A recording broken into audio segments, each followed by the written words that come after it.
Back in the autumn of 1878, the wind on the high plains wasn't just weather, it was a constant, scraping companion, carrying dust and the ghosts of things lost. Garrett Calloway knew those ghosts well. They rode the wind and settled in the quiet corners of his solitary ranch, perched like a hawk's nest on the edge of nowhere. His cabin, a sturdy structure of rough-hewn logs, stood against the vast sky, a single assertion of human will in a landscape that tolerated, rather than welcomed, settlement. He had built it years ago, with hands that remembered calluses and heart-sore effort, back when there had been laughter inside its walls, the scent of baking bread, and the small, quick footsteps of a life that was no more. Now, it held only the scent of dust, old wood smoke, and the silence that grief leaves behind. Garrett was a man etched by the sun and wind, his face a map of harsh seasons and harder losses. His eyes, the color of worn denim, held a distant look, as if always scanning a horizon that offered little comfort. He wasn't a talkative man, even when there had been someone to talk to. Now, words felt like heavy stones in his throat. His days were a rhythm of necessary tasks, mending fences, tending the few head of cattle he managed to keep, checking the thin water source. Each sunrise was a gray repetition, each sunset a slow fade into a night filled with the wind's mournful song. He had come west seeking something, opportunity perhaps, a new start. He found vastness, beauty, and cruelty in equal measure. The West took as easily as it gave. It had taken his wife, a fever that swept through like wildfire, and then, a year later, his young son, a fall from a horse. The losses had carved him out, leaving a hollow space where a future had been. He didn't see himself as broken, merely finished. He existed, he endured, but the spark, the hope that drew men westward, had been extinguished, leaving only a stubborn, ember-like will to simply keep drawing breath. He rarely went into town, a collection of raw wood buildings about a day's ride away, smelling of manure, cheap whiskey, and desperation. When he did, it was only for supplies. He kept to himself, his reputation as a capable, solitary man preceding him. Some folks respected him, others were wary.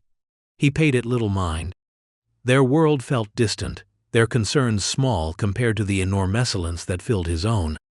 One crisp autumn day, the kind where the sky was a sharp, impossible blue, and the air tasted of pine and frost, necessity drove him toward the settlement.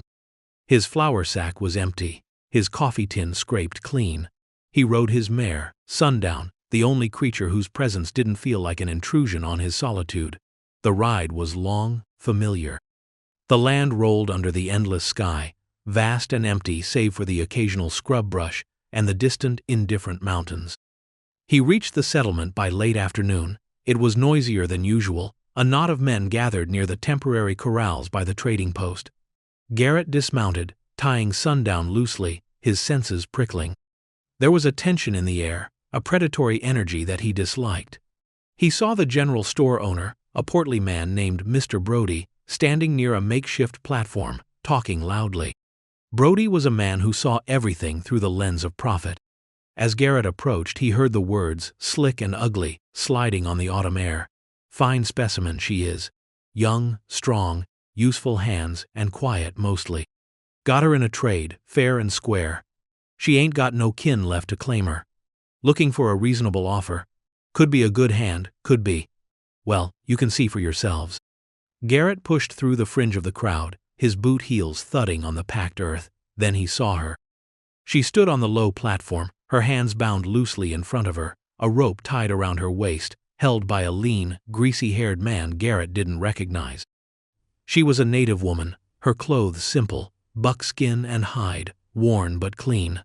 Her hair was long, braided, the color of midnight. Her face, high cheekboned and framed by the dark hair, was a study in stillness. No fear, not exactly, but a deep, contained watchfulness. Her eyes, dark and intelligent, met Garrett's for a fleeting second. There was no plea in them, only a profound, weary dignity that struck him like a physical blow. She was being paraded like livestock, her worth measured in coin and potential servitude. The men around gawked, their faces slack with curiosity, some with something fouler. The air felt thick with their appraisal. Anger, a cold, hard thing he hadn't felt in years, stirred in Garrett's gut, It wasn't just the woman, though her quiet suffering was a sharp point. It was the sheer, casual inhumanity of it. The way Brody and the man holding the rope spoke of her, as if she were less than human. "What the hell is this, Brody?" Garrett's voice was low, rough, cutting through the noise. Brody turned, a forced smile on his face. "Ah, Garrett, didn't expect you, just a bit of commerce. Got this one from a fellow passing through. Says her people were scattered, no claim on her." He gestured dismissively at the woman. "Looking to see if anyone needs a hand, or a companion." He winked, and the wink felt like spit. Garrett ignored him, his eyes still on the woman. She hadn't flinched, hadn't reacted, but her gaze was fixed on him now, a flicker of something unreadable in the dark depths. "Selling a human being?" Garrett asked, his voice still low, but edged with steel. "Now, Garrett, let's be reasonable," Brody wheedled. "She ain't got nowhere to go. We're offering her a chance at a roof, food. Better than wandering out there alone." He gestured vaguely towards the vast, unforgiving plains. "Better than this," Garrett countered, his gaze sweeping over the leering faces of the men. The greasy-haired man holding the rope shifted uneasily. "Got a price, cowboy. Already had some offers." Garrett's jaw tightened. He looked at the woman again. She seemed to hold herself apart, her spirit refusing to be broken by the indignity. In that moment, the hollow space inside him, the one grief had carved, felt less empty and more sharp, filled with a sudden, urgent need to act. It wasn't pity. It was a recognition of something resilient and unbroken in her. Something that resonated with the stubborn refusal of the land itself to yield entirely to man.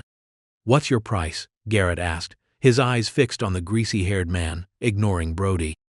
The man named Cal grinned, revealing missing teeth. "Figured you might be interested, Calloway. Heard you keep to yourself, could maybe use some company." For her, $50. $50 was a fortune. It was more than Garrett had saved in a year of hard-scrabble work. It was everything. But looking at the woman, at the quiet fire in her eyes, the price felt absurdly small. $50, Garrett repeated, testing the weight of the sum and the weight of the proposition.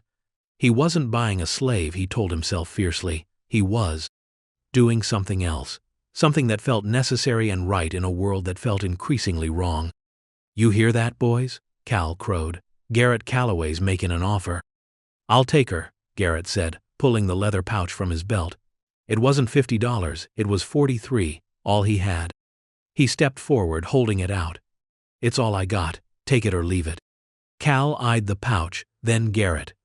Garrett was a man built of muscle and bone, quiet, but with a reputation for handling himself. He wasn't one to argue with lightly. Brody looked annoyed, sensing a quick sale slipping away. "43? Cal scoffed, but his eyes were calculating. "That ain't 50. "It's $43 United States currency," Garrett said, his voice flat and final. "Take it now, or I walk away. And if you try to sell her to anyone else after that, you'll deal with me." The unspoken threat hung heavy in the air. Everyone knew Garrett Calloway wasn't a man who made idle threats. Cal hesitated for a long moment, looking at Garrett's hard face, then at the woman, then back at the pouch. $43 was cash, right now. No bidding war needed. He snatched the pouch. "All right, Calloway, she's yours." He untied the rope from the woman's waist and gave her a rough shove off the platform. She landed lightly, silently. Cal untied her hands. "Best of luck with her. Might be more trouble than she's worth." He chuckled, a nasty sound. Brody looked sour. The men dispersed slowly, muttering, disappointed the show was over, and the prize had gone to the quiet, unreadable cowboy. Garrett stepped forward, his gaze meeting the woman's again. Now that she was untied, she stood taller, though still radiating caution. He didn't know her name, didn't know her tongue. "Come on," he said, his voice gentler than it had been moments before, but still rough from disuse. "You're coming with me." She didn't speak, but after a moment's assessment, she nodded almost imperceptibly and walked towards him. Her movements were graceful, despite her ordeal. "She don't speak no English," Cal called out, just before Garrett led her away from the dissolving crowd. "Figure that out, cowboy." Garrett ignored him. He led her towards sundown. He mounted the mare, then extended a hand down to her. She looked at his hand, then at his face, her dark eyes searching his. For a moment he wondered if she would refuse, bolt, disappear into the vastness. But then, slowly, deliberately, she reached up and placed her hand in his. Her hand was smaller, calloused, but surprisingly strong. He pulled her up easily behind him. She settled onto the mare's back, not clinging to him, but holding herself steady. He turned sundown and rode away from the settlement, the sound of their hooves quickly swallowed by the wind. The ride back was long and silent. The woman rode behind him, a quiet presence. He could feel her warmth through his coat, a strange, unfamiliar sensation after years of only his own company. He didn't know what he had done. Bought trouble? Taken on a burden? He had acted on impulse, a rare thing for him. An impulse born of that cold anger and the look in her eyes.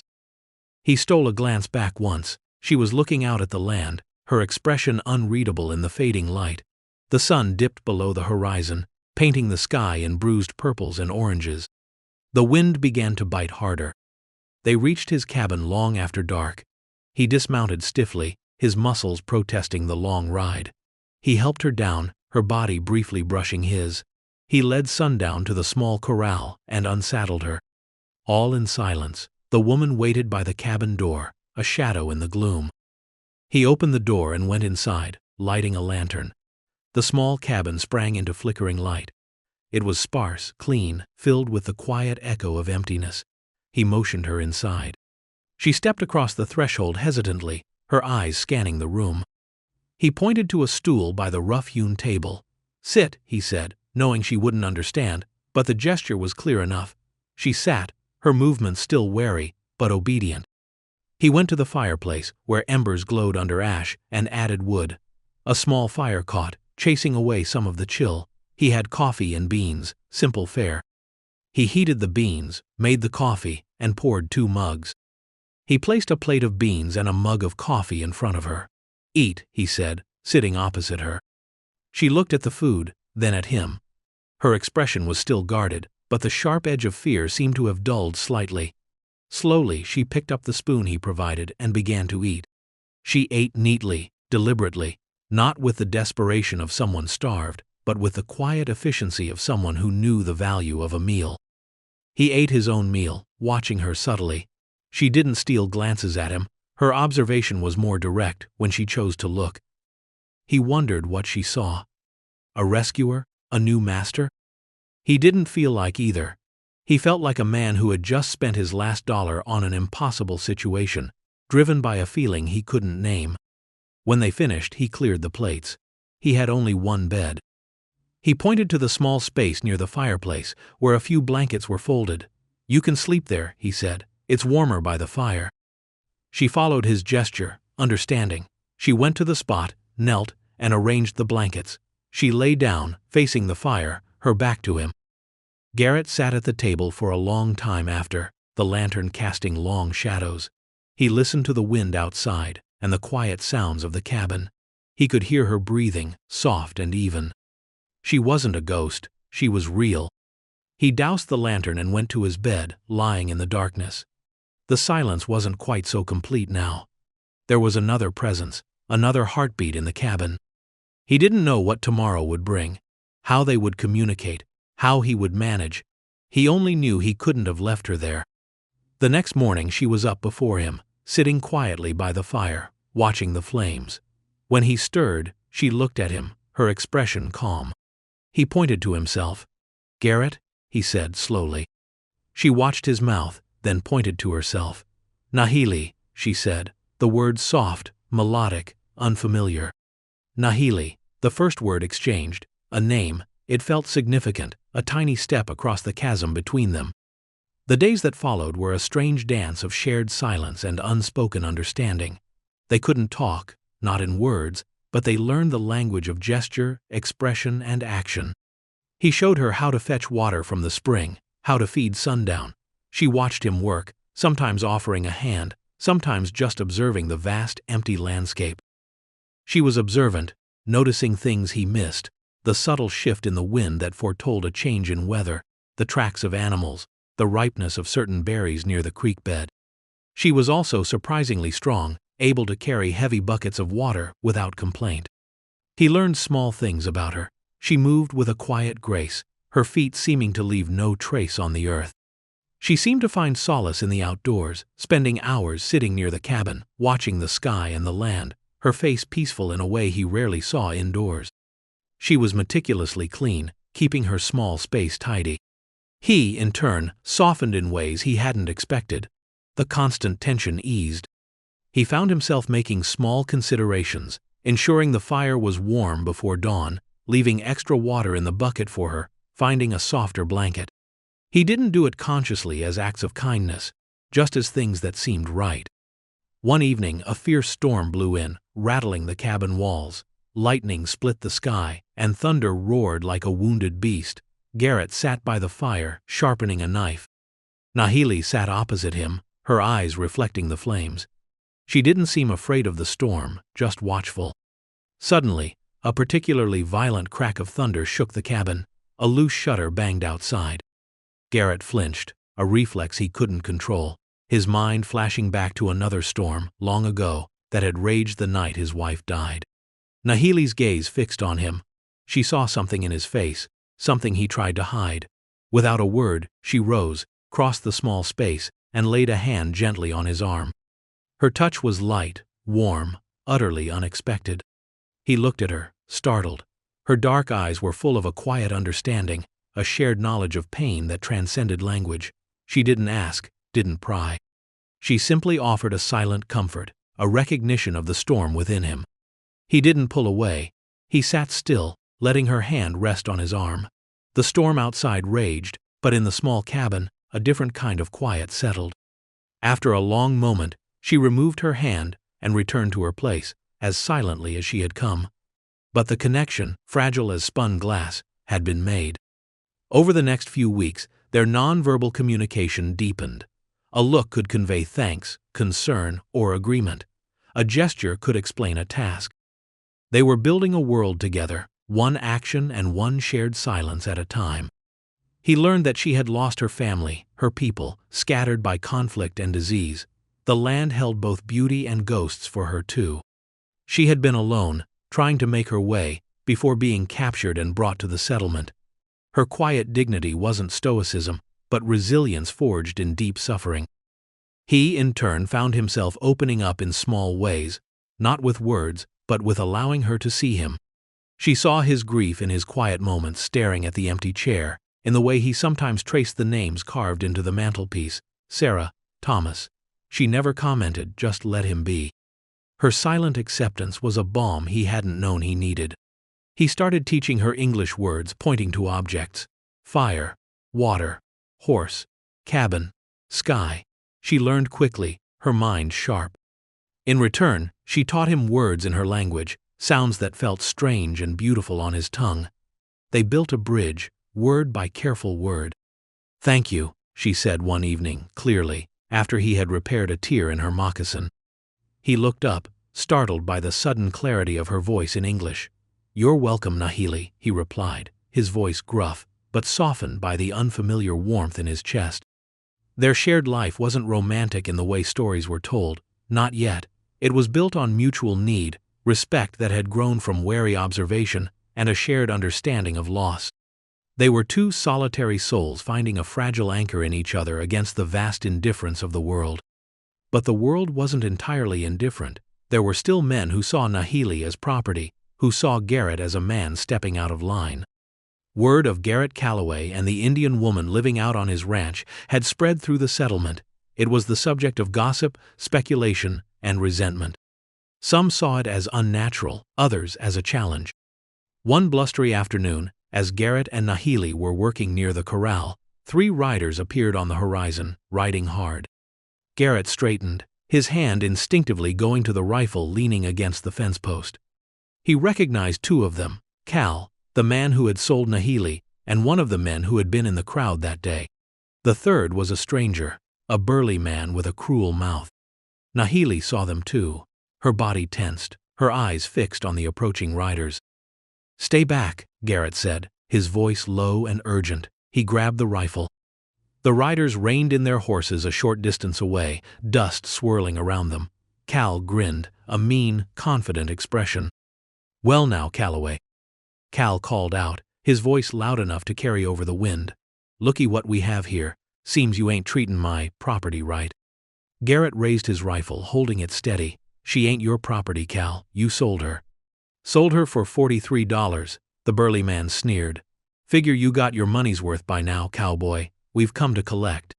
"Collect what?" Garrett asked, his finger resting lightly on the trigger. "Her," Cal yelled, pointing at Nahili. "She's worth more than that. We figure we'll take her back, sell her somewhere else, maybe split the profits. Or," he leered, "maybe keep her for ourselves for a while." Nahili stiffened beside Garrett, her gaze unwavering, not showing fear, but a fierce, quiet anger.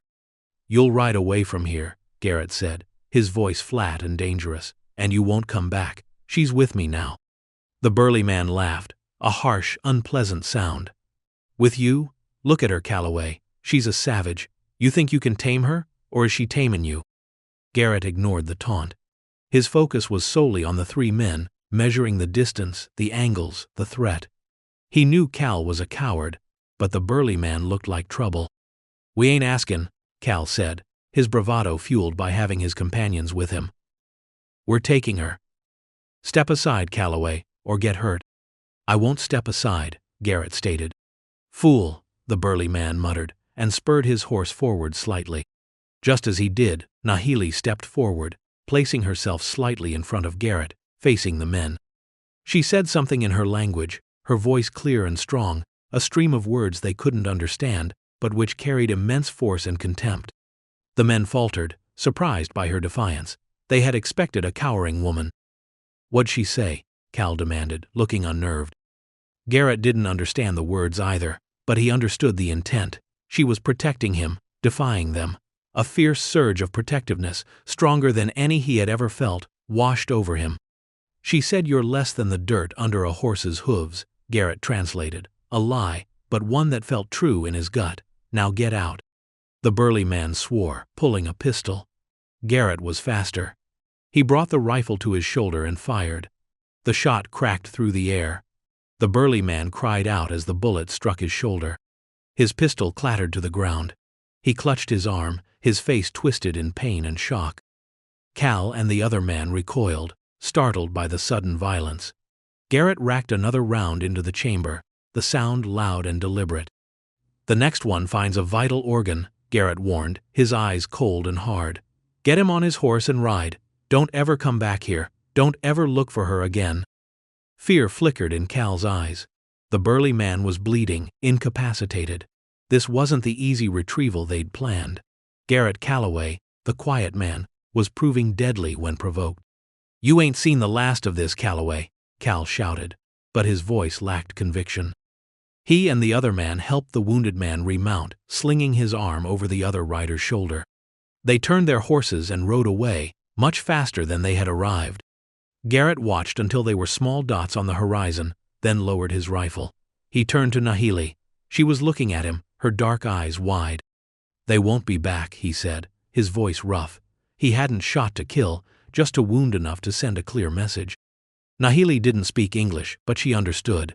She looked from the direction the men had ridden, back to him, standing there with the rifle. She took a step towards him, then another. She reached out, not tentatively this time, and touched his arm again, her hand resting near where her hand had been during the storm. It was a gesture of gratitude, of acknowledgement, of something deeper. He looked down at her hand on his arm, then up at her face.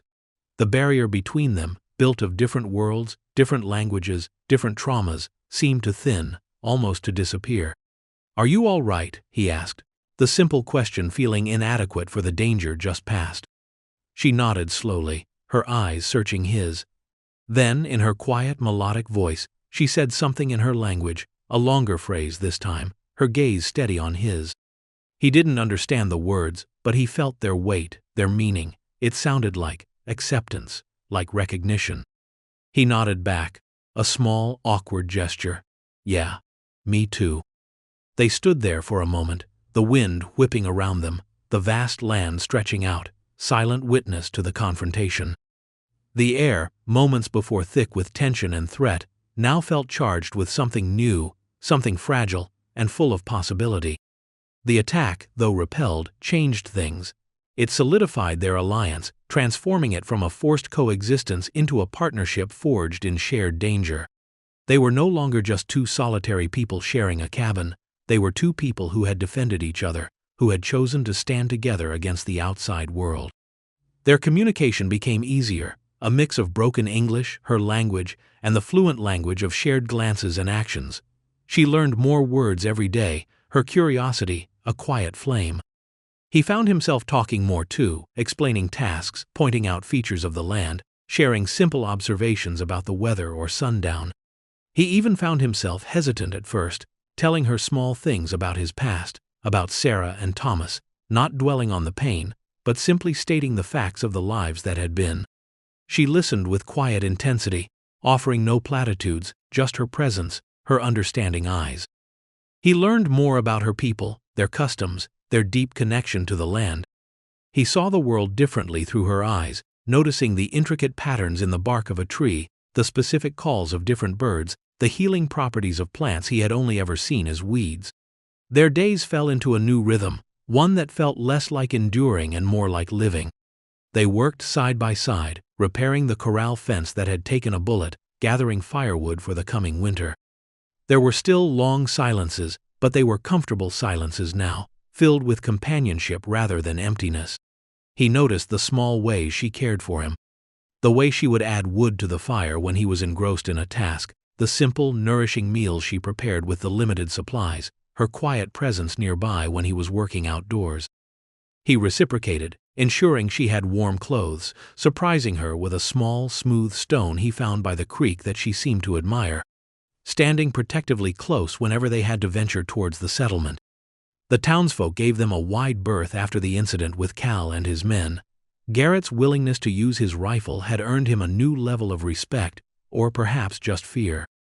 The gossip didn't stop, he knew, but it stayed behind cupped hands and closed doors.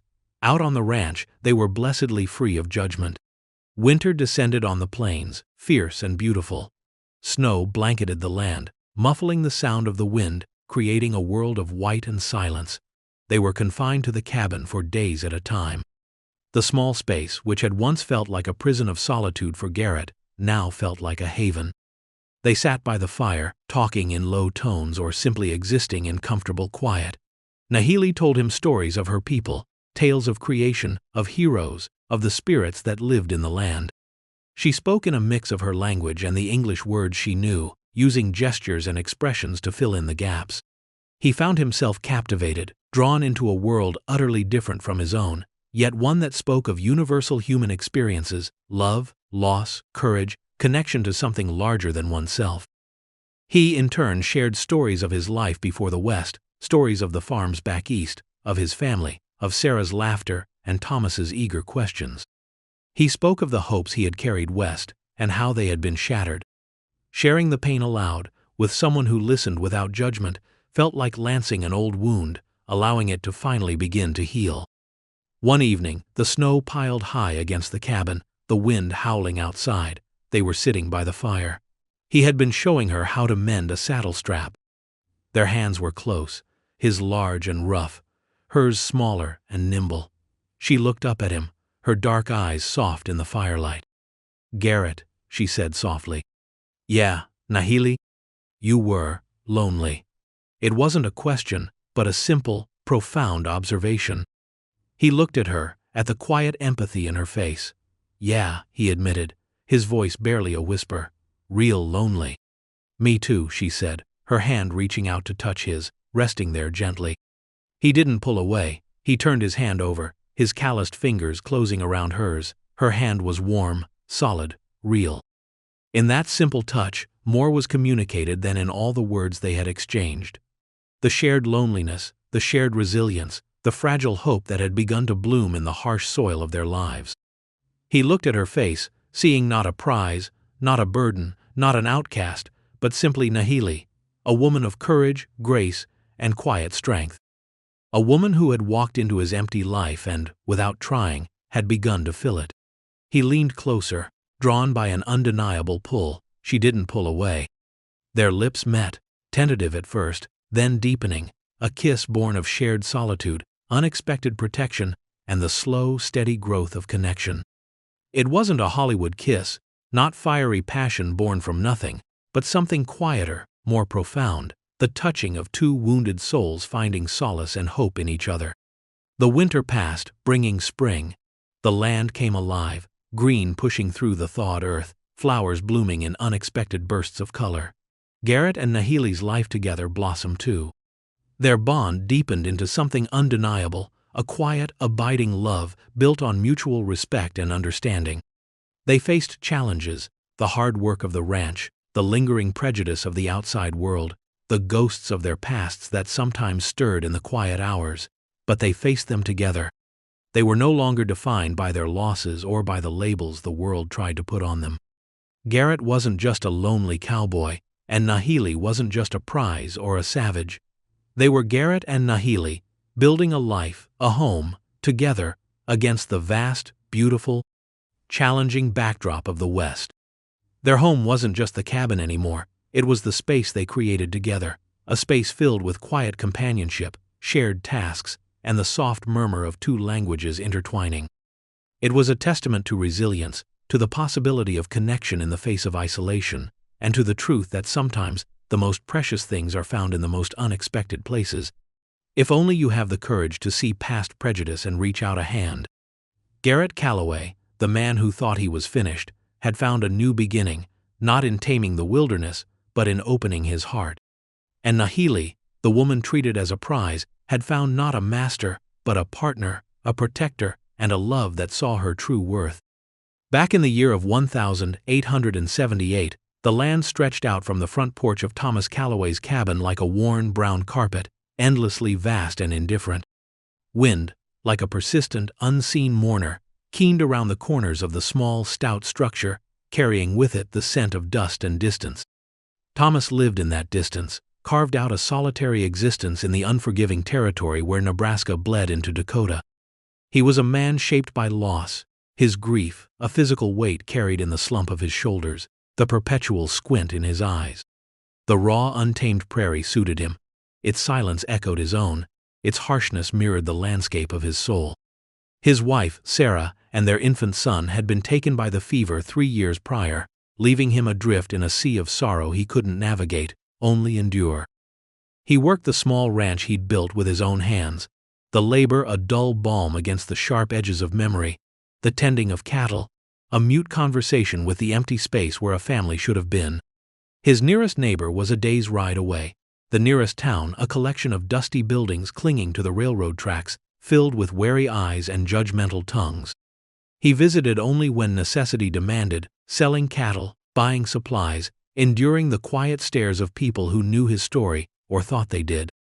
His life was a rhythm of solitude, the lowing of cattle, the creak of his saddle, the crackle of his fire, the relentless sigh of the wind. It was a life devoid of softness, of comfort, of connection. He wanted it that way, or told himself he did. Connection had cost him everything once. He wouldn't risk it again. He was a man weathering a storm that had already passed, stuck in its lingering, chilling wake. The letter came one harsh spring day, delivered by a tired rider who looked as though he'd swallowed the prairie dust whole. It was from a man named Brody, someone Thomas had met once, a trader who dealt in everything from horses to hides to people, rumor had it. The contents of the letter were brief, stark, and delivered a shock that cut through Thomas's habitual numbness. Brody had acquired a young woman, a Cheyenne, through means that were unspecified but easily imagined. Her father, the letter stated with chilling casualness, had been in debt. Brody was offering her to Thomas, knowing Thomas needed help on the ranch, knowing Thomas had means. He'd heard Thomas had bought an Indian pony once, stubborn and strong. Perhaps, Brody implied, he'd take to this one too. The price was steep. Brody would be passing through in 3 days. Thomas was to be ready to accept, or forfeit the opportunity. Thomas stared at the letter, crumpled it in his hand. He felt a wave of revulsion, sharp and bitter. Buying a person. It was monstrous, yet Brody's reputation preceded him. To refuse might mean this woman, this Nahili, would fall into far worse hands, hands that saw only chattel, only a body to be broken or used. The letter mentioned her name, an unexpected human detail in the brutal proposition. Nahili, a Cheyenne woman, sold like livestock. He had no need for a wife, certainly not one acquired this way. He had no desire for company. But the image of her fate, left to the mercies of a man like Brody, and whatever twisted market he served, sat like a stone in his gut. It wasn't right. Nothing about it was right, but maybe, just maybe, he could offer a different kind of wrong, a less terrible one. The vast, empty ranch was his, isolated, far from the prying, judgmental eyes of town. He could offer a roof, food, a measure of safety from the world that had already failed her so utterly. He wouldn't touch her, wouldn't make her a wife. He'd offer her refuge, if she would take it. The 3 days stretched into an eternity.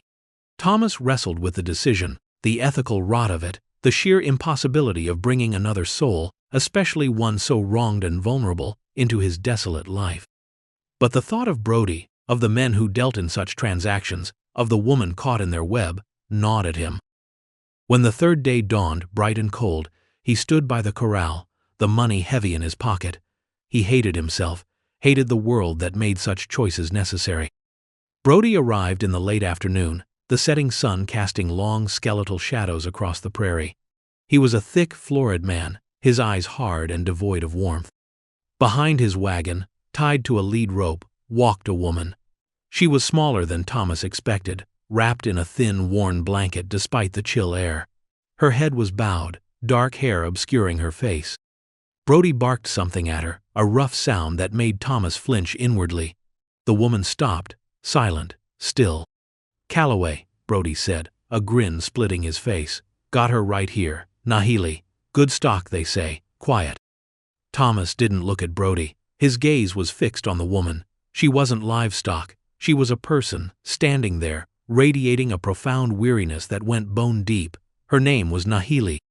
He paid the money, counted it out, not looking at Brody's greedy hands. Brody untied the rope. "She's yours now. Don't speak much English. Keep her in line."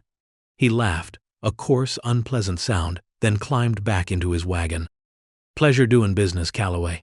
He drove away, swallowed by the deepening twilight. Thomas stood alone with the woman. The wind whipped her blanket around her legs. She hadn't moved, hadn't looked up. The silence stretched between them, vast as the land. It was not his usual comfortable silence, but one thick with unspoken fear, shame, and a transaction that hung heavy in the air. "Nahili," he said, his voice rough from disuse, softer than he expected. She flinched slightly at her name, but still didn't look at him. "My name is Thomas," he said, speaking slowly, clearly. He gestured towards the cabin. "House. Warm. Food." She raised her head then, her eyes meeting his for the first time. They were dark, luminous, filled with a pain so deep it made him ache. But there was something else there, too, a flicker of something he couldn't name. Resilience? Defiance? It was buried beneath layers of sorrow and exhaustion, but it was there. She looked from him to the cabin, then back at him. Her gaze was assessing, cautious, like a wild creature cornered but still considering its options. She didn't speak. "Come," he said, turning towards the cabin, walking slowly, giving her space, not looking back immediately. He heard the soft shuffle of her worn moccasins on the dirt path a moment later.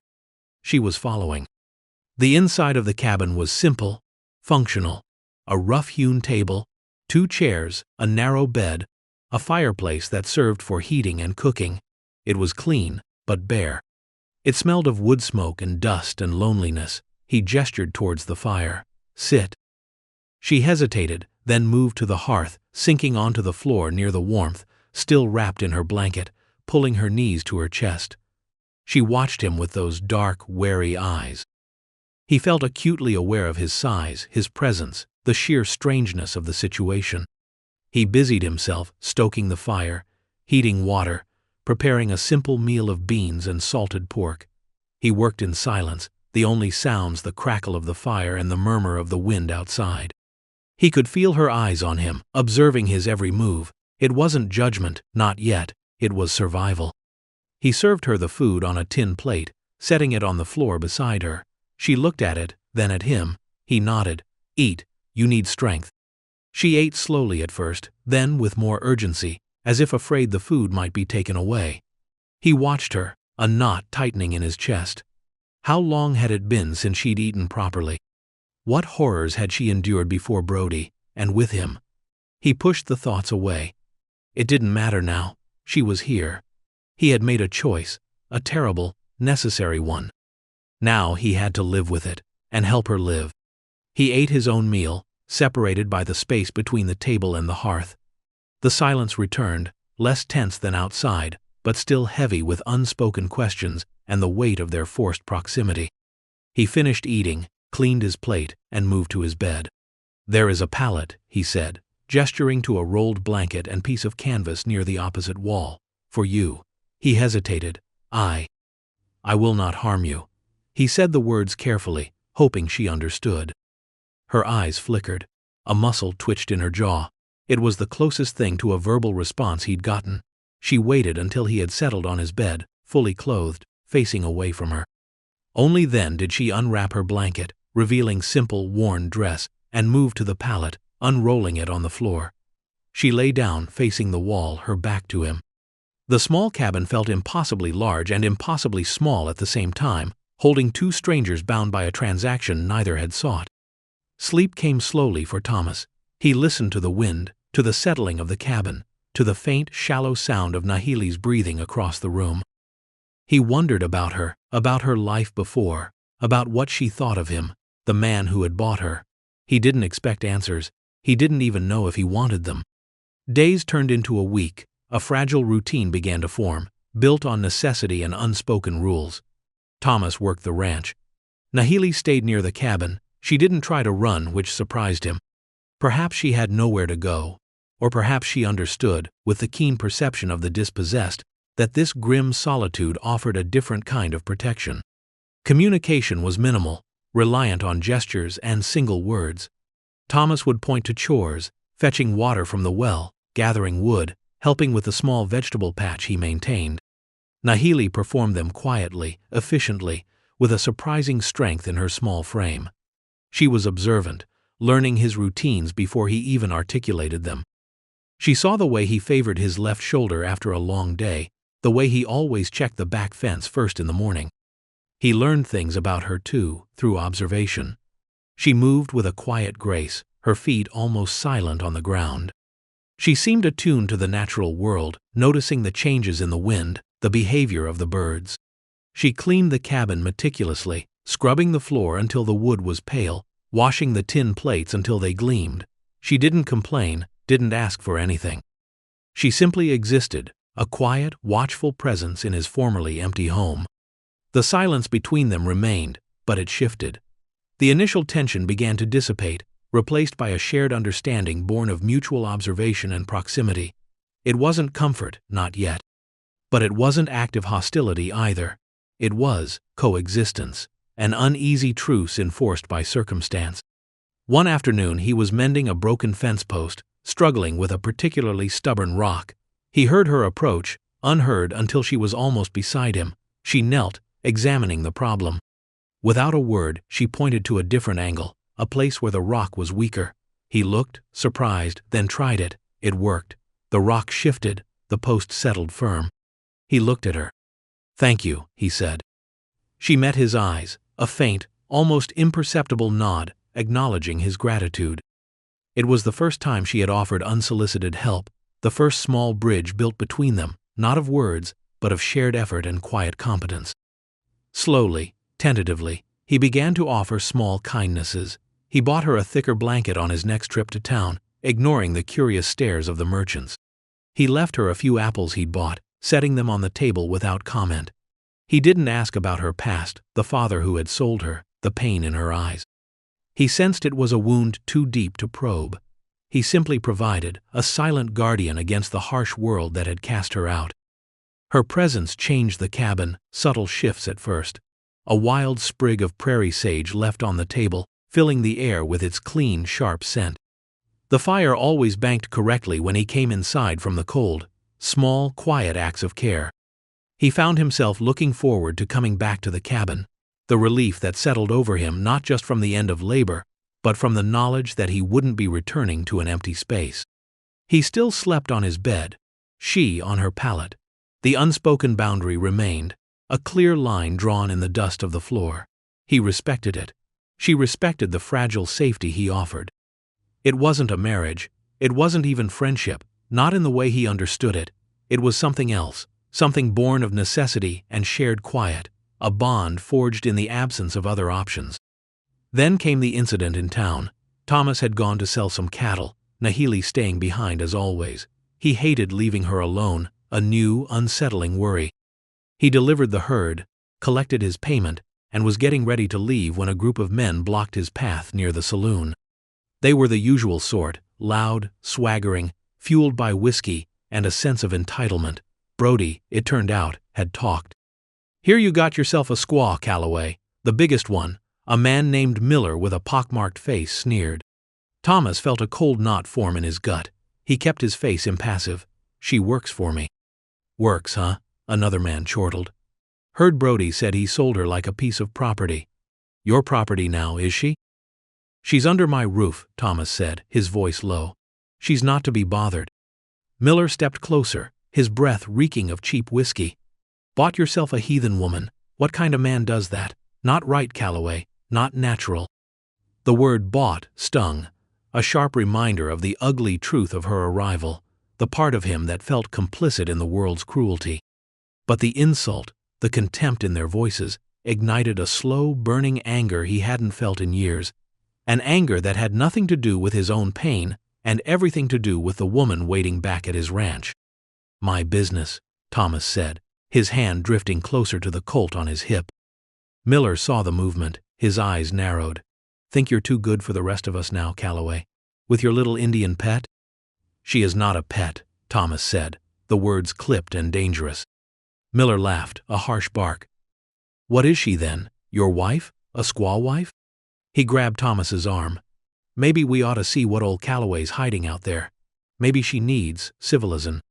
That was it. The threat, the implication, the sheer ugliness of their prejudice and entitlement broke something in Thomas. This wasn't just about him anymore. This was about Nahili, about the fragile safety he had promised, however implicitly. He didn't hesitate. His fist shot out, connecting with Miller's jaw. The man staggered back, surprised. The others lunged.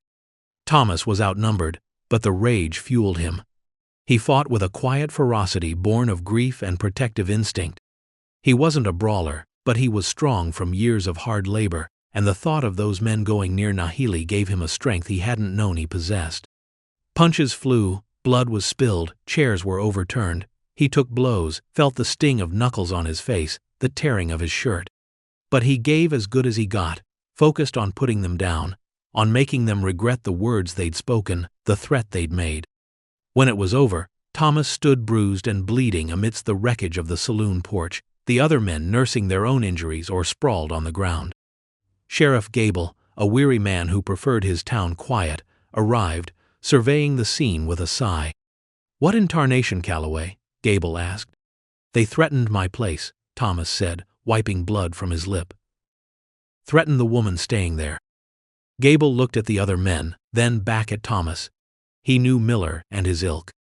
He knew Calloway was a quiet man, not prone to trouble. "Get on home, Calloway," Gable said, his voice tired, "before someone decides to press charges." Thomas nodded, his body aching, his heart hammering. He didn't wait. He mounted his horse and rode hard, the setting sun at his back, the image of Nahili alone at the ranch driving him. He needed to make sure she was safe. He needed to tell her. He reached the ranch as darkness fell. The cabin was quiet, a faint light glowing from the window. He dismounted, sore and weary, and went inside. Nahili was by the fire, cooking something that smelled of roasted roots. She looked up as he entered, her eyes widening slightly when she saw his bruised face, his torn clothes. For the first time he saw not wariness but concern. She rose and came to him, her movements hesitant but determined. She reached out a hand, her fingers brushing his cheek, her touch feather light. "Town?" she asked, her voice soft, the single word clear. It was the most she had spoken at once since she arrived. He nodded, wincing slightly. "Trouble, they said things, about you." He hesitated, finding the words difficult. "They meant harm, I stopped them." She looked at him, her dark eyes searching his. She saw the bruises, the fatigue, but she also saw something else, the quiet strength, the protective anger that had brought him home like this. She didn't ask how, she didn't ask why he had done it. She seemed to understand, on a level that transcended language, the choice he had made. He hadn't just protected his property, he had protected her. She didn't speak. Instead, she turned and went to fetch a clean cloth and some water. She came back and gently began to clean his cuts, her touch careful and unexpectedly tender. He stood still, allowing her to minister to him. Her fingers were cool and skilled, tracing the lines of his bruises, wiping away the blood. The silence between them was different now, no longer empty or tense, but filled with a quiet understanding, a recognition of shared vulnerability and unexpected protection. When she finished, she looked up at him. "Sit," she said, gesturing to the chair. He sat. She brought him food. They ate together, the small table no longer a barrier, but a shared space. He still didn't speak of the transaction, the buying and selling. But in that moment, under the soft glow of the firelight, with her quiet presence beside him, the ugliness of how she had come to be here seemed to recede, replaced by the quiet, earned reality of their present. The fight in town changed things irrevocably. The threat was real now, tangible. Those men, and others like them, wouldn't forget. And Thomas knew, with a certainty that settled deep in his bones, that he would defend Nahili, defend their fragile peace, with everything he had. He hadn't bought a wife or a servant. He had, unknowingly, bought a responsibility, yes, but also a beginning. The days that followed were different. The reserve between them began to crack, chipped away by the shared knowledge of the external danger and the internal shift it had caused. Thomas found himself talking to her more, explaining the ranch work, telling her about the cattle, the land. He spoke slowly, simply, and she listened, her gaze steady, missing nothing. Sometimes she would offer a word, a question, tentative at first, then with more confidence. She, in turn, began to share small pieces of herself. She showed him how to find edible roots and herbs he'd never noticed, teaching him about the land he thought he knew. She spoke of the spirits in the wind and the trees, a worldview so different from his own practical one, yet expressed with such quiet conviction that he found himself listening, fascinated. She spoke a little about her people, the beauty of their ways, the pain of their displacement. She never spoke of her father, or the sale, but the sorrow when she spoke of her past was a palpable thing. One evening, sitting by the fire, she finally asked a question that had clearly been weighing on her. "Why?" she asked, her dark eyes fixed on his. "Why did you buy me?" The word hung in the air, raw and unforgiving. Thomas looked into the fire, choosing his words carefully. There was no easy answer, no way to make the transaction clean. "Brody," he said. "He's not a good man, I heard. I heard where you might go, what might happen." It wasn't right. He met her gaze, letting her see the truth of it. I didn't want that for you." He paused. I couldn't just let it happen." He waited for her reaction, for accusation, for contempt. But she simply looked at him for a long moment, her expression unreadable, then nodded slowly. "You saved me," she said, the simple words a profound statement. "I tried to offer safety," he corrected, his voice quiet. It's not the way things should be." "No," she agreed, her voice low. "Not the way things should be." A flicker of sadness crossed her face. "My father, he was desperate, lost. He thought this was the only way." She looked at her hands, clasped in her lap. It hurt. It hurt. Two simple words that carried the weight of betrayal and abandonment. Thomas felt a surge of fierce protectiveness, not just physical, but emotional. He wanted to shield her from all the hurt the world had dealt her. "I know," he said softly. He wanted to say more, wanted to tell her she was safe now, that he would not hurt her, that her worth was not measured in dollars. But the words felt inadequate, too small for the enormity of what she had experienced. Instead, he simply held her gaze, a silent promise passing between them. Their days fell into a comfortable rhythm. They worked together, shared meals, spoke in quiet tones. The ranch began to feel less like a prison of solitude and more like a shared haven. Nahili brought a quiet grace to the rugged place. She planted flowers outside the cabin door, small bursts of color against the brown earth.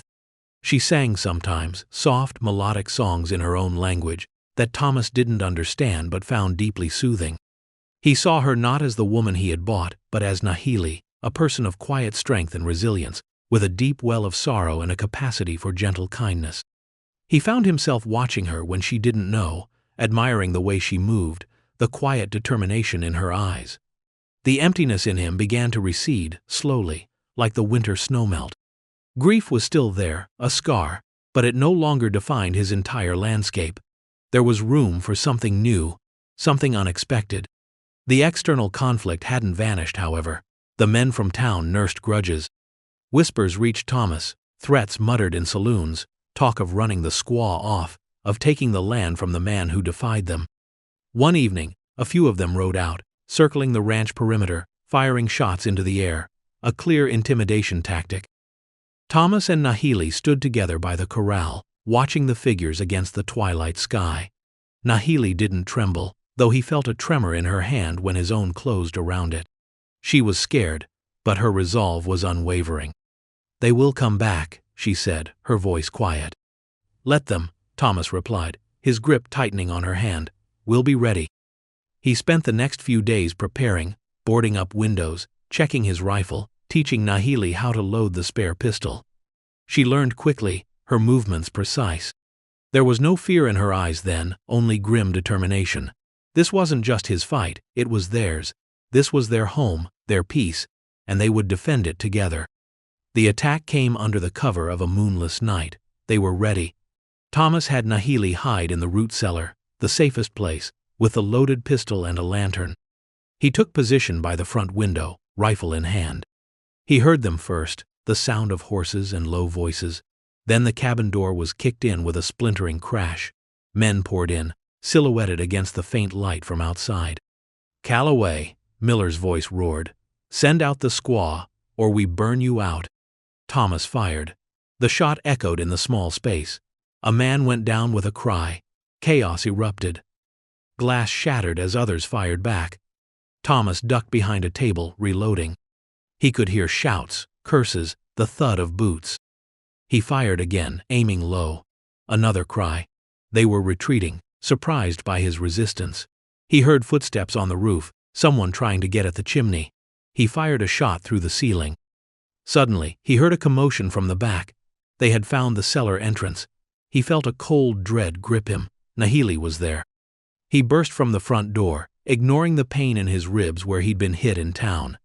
He raced around the cabin just as two men were trying to force open the heavy cellar door. One had a lantern.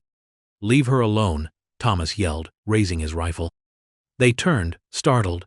Before they could react, a shot rang out from inside the cellar. One of the men crumpled, clutching his arm. Nahili had used the pistol.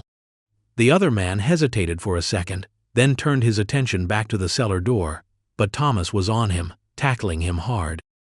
They wrestled in the dirt, the lantern rolling away, plunging them into deeper shadow.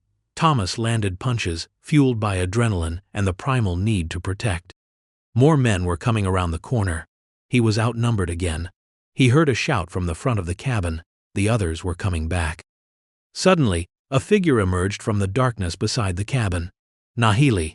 She hadn't stayed in the cellar. She had slipped out another way, circled around. She held a burning brand from the fire, swung it low and hard at the legs of the approaching men. They stumbled back with cries of surprise and pain. Seeing his opportunity, Thomas landed a final blow on the man he was fighting, scrambling to his feet. He grabbed Nahili's arm. "Back inside." They retreated into the bullet-riddled cabin. The attackers, disoriented and injured, seemed to reconsider. The element of surprise was gone. Thomas and Nahili were armed and clearly willing to fight back, hard. "This ain't worth it," one of the men yelled. "We'll be back, Calloway," Miller roared, but the threat lacked conviction. They mounted their horses and rode off into the night, their retreat marked by receding shouts and the sound of hooves. Silence fell again, but it was a different silence than before, heavy with the smell of gunpowder and fear, but also charged with the energy of survival, of victory. Thomas leaned against the wall, rifle still clutched in his hand, body aching. Nahili stood beside him, the smoking brand still held tight. Her chest was heaving, but her eyes, even in the dim light, shone with a fierce light he hadn't seen before. They had faced the threat together. They had fought together.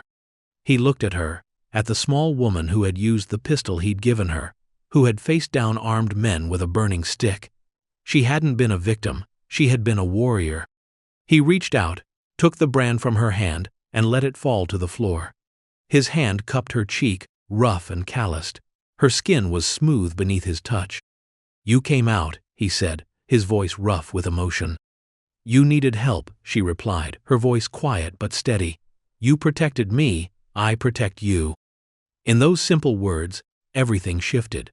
It wasn't about buying and selling, about owner and property. It was about mutual protection, about standing together against a harsh world.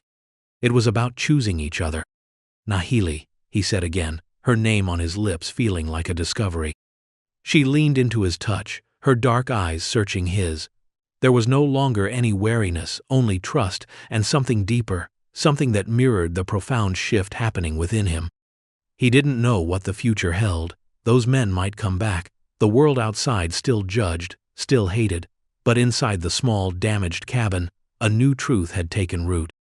He hadn't just found help, or a way to assuage his guilt. He had found a partner.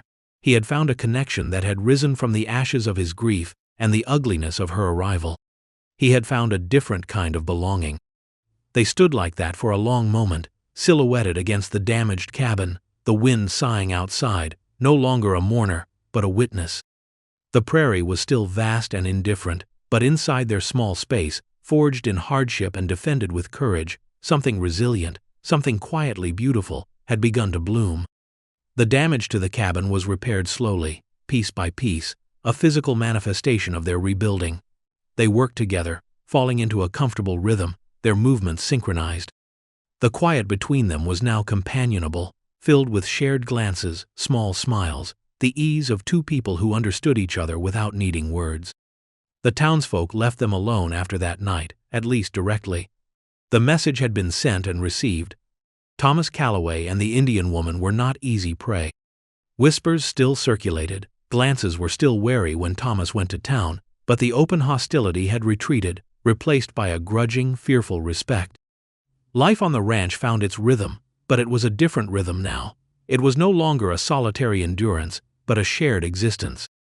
They expanded the garden, built a small chicken coop, talked about getting a few milk cows. They were building something more than just a living. They were building a life, together. The boundary of the pallet on the floor and the bed remained for a time, a silent acknowledgement of the unconventional start to their relationship, the scars they both carried. But the space between them lessened, filled with shared laughter, quiet conversations, the growing ease of touch, a hand on an arm, a shoulder bumped while working side by side. One cold autumn evening, the wind howling outside, rattling the window panes, they were sitting by the fire after supper. The silence was warm and comfortable.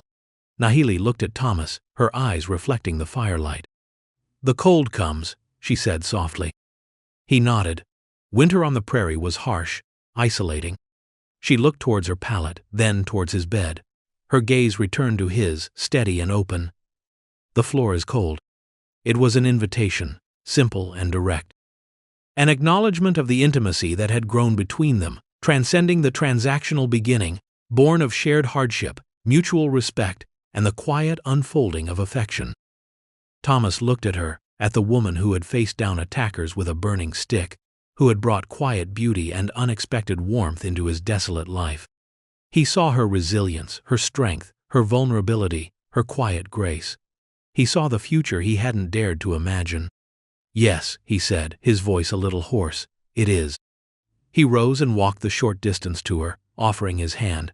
She took it, her fingers warm in his. He helped her up. Together they walked to his bed. The boundary was gone, dissolved not by decree or expectation, but by the quiet, steady current of human connection that had found its way into their lives despite the world's cruelty. He hadn't bought a wife, but in the crucible of shared survival and quiet understanding, he had found something real, something true, something that felt, finally, like coming home. The vast indifferent prairie still surrounded them, But within the small cabin, two souls who had been lost and alone had found their place, together. The grief was still a part of him, a shadow in the corners of his heart, but it was no longer all of him. There was light now, too, the quiet, steady light of shared life, of belonging, of an unexpected, earned love that had bloomed in the most unlikely soil.